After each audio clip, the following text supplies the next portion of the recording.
여보세요? 안녕. 오늘도 무서운 이야기 한 편 들려줄게. 이건 나랑 동생이 겪은 일인데 끝까지 한번 들어보길 바랄게. 때는 1970년도. 우리 집안은 딸만 8명이어서 당시에도 식구가 조금 많은 편이었어. 당시 우리 가족은 선산에서 대구로 이사를 갔지. 그런데 이사 오고 3년이 지난 어느 날 동생 한 명이 시름시름 아프기 시작하는 거야. 처음에는 다들 감기 몸살이라고 생각했는데 아무리 약을 먹어도 낫질 않더라고. 근데 그 당시에 우리 가족이 여유 있는 형편이 아니어서 고민 끝에 입원비가 가장 저렴한 병원에 입원을 시키기로 했어. 그 병원은 보통의 병원이라고 생각하기 힘들 만큼 지하에 방이 있는 허름한 시설이었지. 근데 입원한 당일에 엄마가 이상한 꿈을 꾸신 거야. 꿈속에서 동생이 하얀 이불을 뒤집어 쓴 채로 시커먼 강에 들어가고 있었대.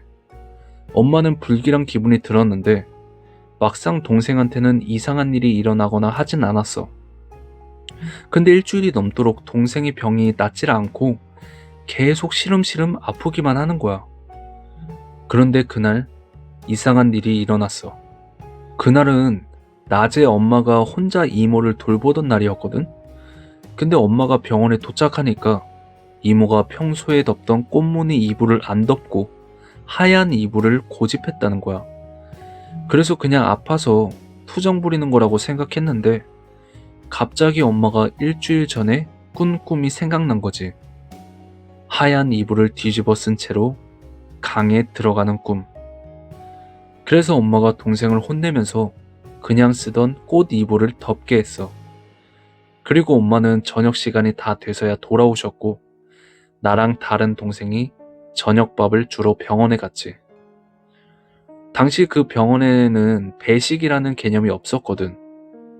그렇게 병실이 있는 지하로 내려가는데 멀리서 누군가 달려오는 소리가 들리는 거야.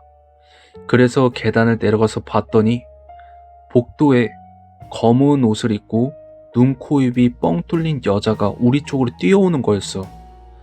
다른 동생은 그 자리에서 바로 기절을 했지. 그리고 나는 어린 마음에 너무 놀라서 바로 집으로 달려왔어.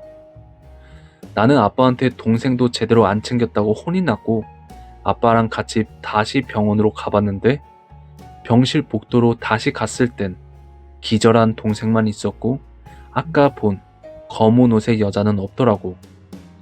그리고 병실에 들어가 보니까 입원해 있던 동생이 머리에 피를 흘리면서 하얀 이불이 있는 사물함에 계속 머리를 박고 있는 거야. 나랑 아빠는 너무 놀라서 동생을 말렸는데 계속 자기를 죽여달라, 데려가달라 이런 알 수 없는 이야기를 반복하더라고. 그러다가 기운이 다 소진됐는지 그대로 쓰러졌어. 이상한 일은 기절해서 깨어난 동생이 아무 일도 기억하지 못했다는 거야. 자기가 머리를 계속 박았다는 이야기를 믿지 않더라고. 그리고 다행인 건 깨어난 동생이 멀쩡해진 거였어. 가끔 엄마가 이 이야기를 하실 때 그때 자기가 동생한테 하얀 이불을 줬으면 큰일이 나지 않았을까 생각하시더라고. 생각해보면 하얀 이불을 준다는 건 시신에게 하얀 천을 덮는다는 의미가 아니었을까 싶어. 오늘 이야기는 여기까지야. 꿈이라는 게 참 기묘한 게 개꿈도 많지만 너무 정확하게 맞추는 꿈들도 있잖아. 그러니까 이런 일이 있을 때는 작은 꿈이라도 절대 무시하면 안 될 것 같아. 찝찝한 꿈을 꿀 땐 항상 조심했으면 좋겠고 오늘도 좋아요랑 하이프 부탁하고 사연 제보는 메일로 부탁하면서 다음 시간에 더 무서운 이야기로 찾아올게.